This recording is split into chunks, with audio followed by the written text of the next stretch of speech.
सभी शांत चित्त के साथ, भले ही आप नमोकार तीर्थ पर ध्यान कर रहे हो, निर्वाण लाडू चढ़ाने के शुभ अवसर पर आपको गहराई के साथ यही चिंतन और विचार करना है कि हम नमोकार तीर्थ पर नहीं, अब हम सुवर्ण भद्रकूट पर, जहां भगवान पारशुनाथ ने निर्वाण को प्राप्त किया है, उस पर्वत पर हम स्थित हैं। सुवर्ण भद्रकूट का ध्यान करें। इस कूट पर अत्यंत देदीप्यमान सुंदर मनोरम मंदिर को देखें। यह भी देखें कि चारों ओर हरियाली है, पानी की झड़ी लगी हुई है, सर्वत्र साएं साएं हवा चल रही है। हजारों हजार की संख्या में भक्तगण नाना प्रकार के लाडुओं को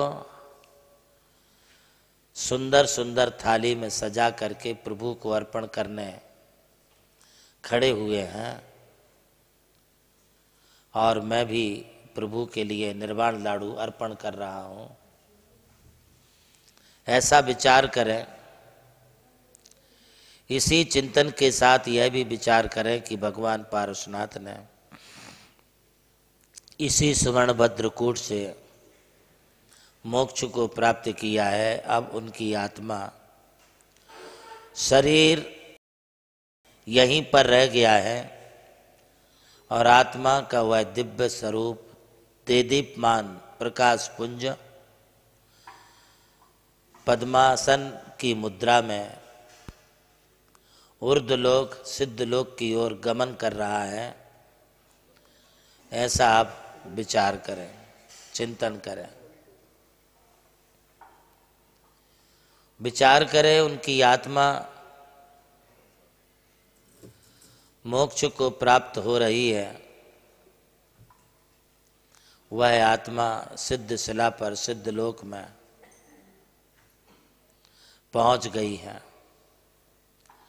बस इसी ध्यान की प्रक्रिया में आप डूबे रहें। अब आप चिंतन करें। मेरे नाभि कमल में एक 16 दल का कमल है और एक बीच की पंखुड़ी है। बीच की पंखुड़ी में अरहम यह बीजाक्षर लिखा हुआ है। ये 16 पंखुड़ियाँ ऊपर की ओर मुख करके हैं और प्रत्येक पंखुड़ी पर, प्रत्येक दल पर वह वर्णमाला आ आ ई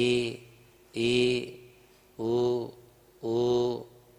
रे रे रे रे ए ऐ ओ औ अम आहा, यह 16 बीजाक्षर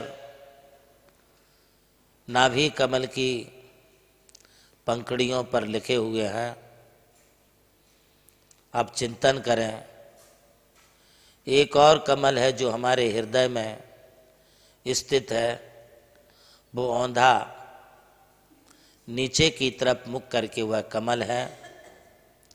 वह अष्ट दल वाला कमल हमारी हृदय में स्थित है।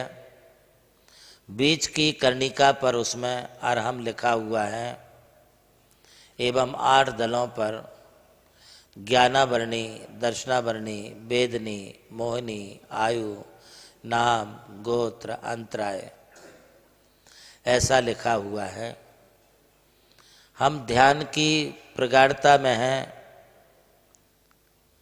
ऐसा ध्यान करें, चिंतन करें। अरहम बीजाक्षर की रेप से धूम्र शिखा निकल रही है।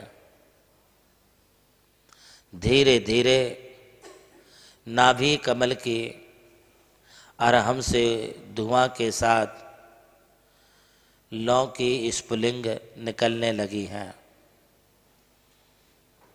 चिंतन करें। अब इस अग्नि ने प्रचंड रूप धारण कर लिया है। पुनः चिंतन करें।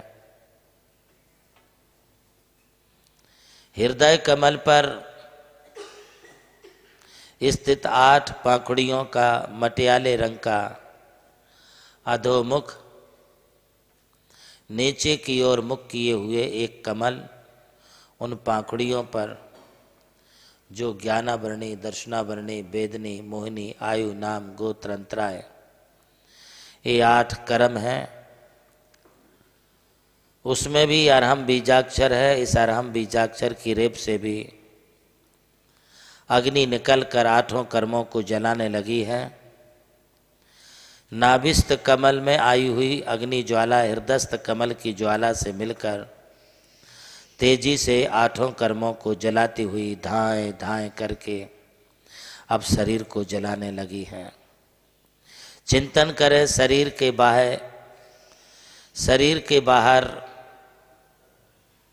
अब एक त्रिकोणाकार आकार है। इसका आप चिंतन करें, प्रगाढ़ता से ध्यान में डूबें। नमोकार स्टार ऑनलाइन प्रतियोगिता में आज पूछे गए सवाल का सही जवाब है। शिविरार्थियों ने भगवान पार्श्वनाथ जी की 31 फुट की प्रतिमा जी के सामने ध्यान किया। सबसे पहले सही जवाब देकर आज की नमोकार स्टार बनी हैं साक्षी शीतल पाटिल, पता पाटिल गली, मांगुर रोड, यलगुड़, जिला कोल्हापुर। नमोकार स्टार प्रतियोगिता के सौजन्यकर्ता हैं श्री जमुनालाल जी, श्रीमती लक्ष्मी देवी जैन हपावत एवं हपावत परिवार मुंबई। आयोजक श्री नमोकार तीर्थ ट्रस्ट चांदवड़ नासिक। प्रभु श्री राम की जन्मभूमि अयोध्या रही और मोक्ष भूमि मांगी तुंगी। इसी यात्रा में उनके चरणों की रथ से पावन हुई ये भूमि राम टेकड़ी, जहां अनादि निधन महामंत्र नमोकार को समर्पित दिव्य तीर्थ का निर्माण हुआ। नमोकार तीर्थ जो स्थित है नासिक जिले की चांदवड़ तहसील के ग्राम मालसाने में, परम पूज्य गणाधिपति गणधराचार्य श्री कुंथू सागर जी महाराज के उत्तराधिकारी शिष्य परम पूज्य सारस्वताचार्य देवनंदी जी महाराज ने कई तीर्थों के जीर्णोद्धार के पश्चात एक ऐसे तीर्थ की परिकल्पना की कि जहां के दर्शन मात्र से ही जैन धर्म का ज्ञान हो सके, जिसके विशाल प्रांगण में प्रवेश करते ही दर्शन होते हैं विश्व के सबसे ऊंचे समोशरण के 108 फीट ऊंचा यह समोशरण बोलता हुआ समोशरण होगा, जो आधुनिक टेक्नोलॉजी पर आधारित होगा। इसकी परिक्रमा आप मिनी ट्रेन और नौका विहार के माध्यम से भी कर सकेंगे। समोशरण में भूतल पर कलिकुंड पार्श्वनाथ भगवान और पद्मावती माता के 24 स्वरूप विराजमान है। प्रथम तल पर चंद्र प्रभु भगवान की 32 फीट ऊंची अति मनोहर पद्मासन प्रतिमा विराजमान है। विश्व के सबसे ऊंचे पंच परमेष्टि के 51 और 31 फीट की प्रतिमाएं भी यहाँ पर स्थित हैं। साथ ही जैनागम के महान गुरुओं को समर्पित अति सुंदर गुरु मंदिर है। ध्यान कक्ष, ग्रंथालय, संत भवन, 22,000 स्क्वायर फीट का विशाल पिलरलेस हॉल और 200 से अधिक कमरों की धर्मशाला, भोजनशाला, समाज जन हेतु कम खर्च में मांगलिक आयोजन के लिए मंगल कार्यालय और आगामी योजना में है जैन नॉलेज सिटी। और इस भूमि पर आकर आपको अनुभव होगा नमोकार केवल एक तीर्थ नहीं, एक दिव्य अनुभूति है। वो अनुभूति आपकी भी प्रतीक्षा में है।